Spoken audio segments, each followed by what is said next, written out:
Hi guys, it's Simon here again. Sorry about that interruption. I had to go down for dinner, which was tortillas, by the way. Anyway, I'm back here trying to work out exactly what's going to happen now in the last couple of episodes. Now that I've made my prediction, Chanel number 3 is the one responsible for. Excuse me. Um, um, the the killings is responsible for the killings, essentially the Red Devil. So I've just said that Wes could potentially be killed off in the final. I think at the end of the last one, but it could also be the one of the cops from the fourth episode. I think it was because one of them bears a resemblance to the politician that was impersonated. I just need to go back and check. I think they're going to leave that one open for a bit.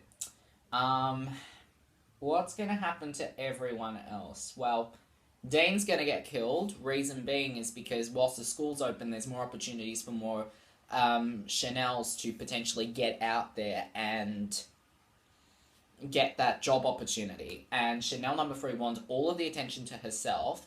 And so she's going to be like, nah, can't deal with you wannabes. Bye-bye. And just kill Dean Munch because without her, the university's like... And she's going to get rid of Chanel so she can take the power in. But in a confrontational struggle with Grace and Zayday, Chanel number 3 is going to get beaten and she's going to get arrested. So either way, she's pretty much goner. And Hester. There's a nice little place for her located in the insane asylum, I think. There's no point just bringing the place in and then just leaving it there as a plot device. She's going to be locked in there for a long, long time. So that's going to be that. So, who are the 4 that are going to survive the season, in my opinion? Well, I think it will be Grace and Zayday, originally those 2.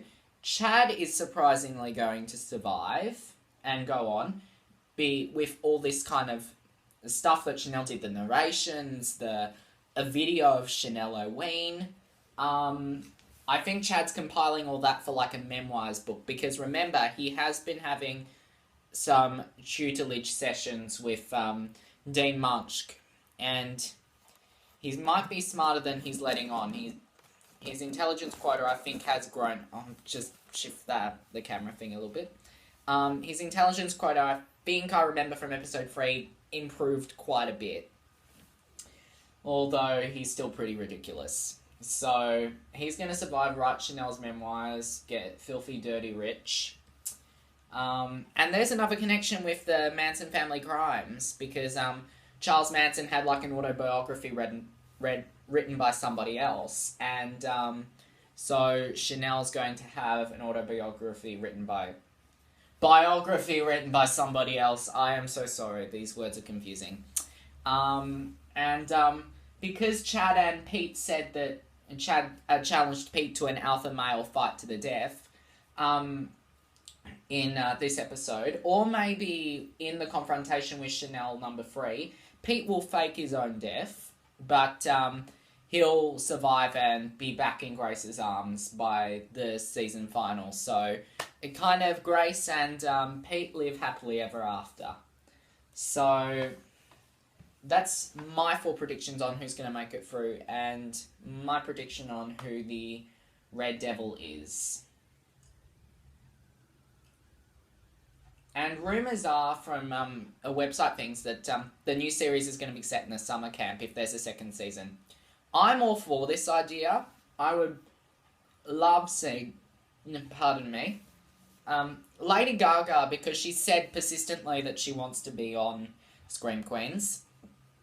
I would love if she was like the summer camp and was like this hippie sort of a tour guide sort of thing. Like I could totally kind of see that. And with that green turban that she wears in Hotel could kind of give the impression like she's high as fuck and wondering how the world got made and why does grass shine so green and things like that.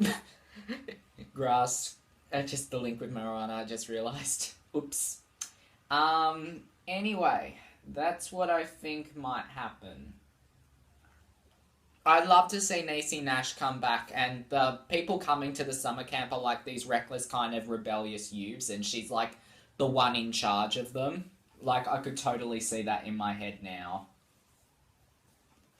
Chanel would probably be killed off. Emma would probably be killed off pretty early on.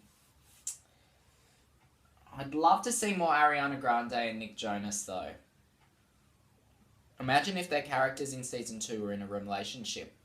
Oh, the cute little babies. The cute little wedding nuptials. And I'm going to stop myself there because then I'm going to make myself start shipping and then my feels are going to get broken all over again.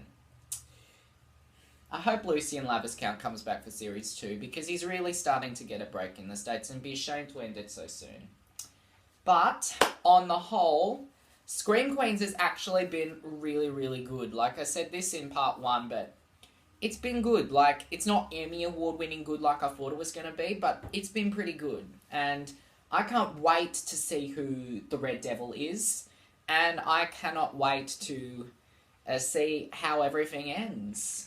It's going to be crazy. It's going to be exciting. It's going to be completely mental, but it's Ryan Murphy. I'm pretty much up for mental. So I'm going to pretty much confirm my pick for Red Devil.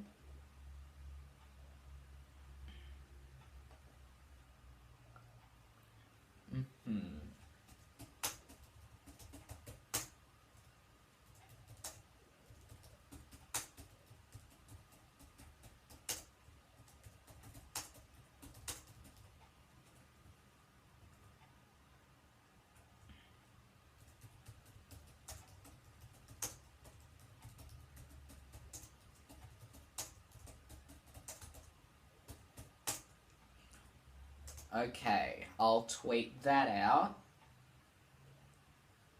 Okay, so my tweet has now been posted. So that will be up on the Twitter thing, and the video should hopefully be up very soon. It is now 1 minute to 8 in 31 minutes time. Or is it... I don't care. Very, very soon, like, Scream Queens is going to be on. And we're going to find out who the Red Devil is. It's like... it is 31 minutes. So, I'm going to use the remainder of my time to talk to you about what else I'm going to do. Well, what is going to happen is tomorrow, I'm changing up the ramble a little bit. I'm making a new segment to go in place of that, and I'll explain that tomorrow. But I'm going to be frequenting an 11th Doctor favourite. And you're going to find all out about that tomorrow. And then Friday, I'm not sure what the... Trending Takeover, so I'm going to read the story of Crybaby, which is the Melanie Martinez book. Not the book, the little album snippet thing, because I promised my Melanie Martinez group in Australia that I was going to do that, and it hasn't happened, so I thought I'd at least have that happen and that insured so the space doesn't time over. So I'll do RuPaul's Drag Race Queens into Hogwarts Houses, I think, next series. And then the episode after that, I asked a couple of friends and people who watch the show what their favourite episode was. So I've compiled the votes, and when it comes time for that episode to round off Series 1, I'm going to pick the one that you guys liked a lot, and I'm going to react to it. So it is going to be very, very exciting. And it has now hit 8 o'clock down here. Scream Queens is on in half an hour, so I'm going to go downstairs and have my weave once again visibly snatched away. So all there'll be left for everyone else to take at the end of the year is just hair follicles, because most of it has gone already. So, for now, I'm signing off, and there's really nothing else left to say other than bye, guys. See ya.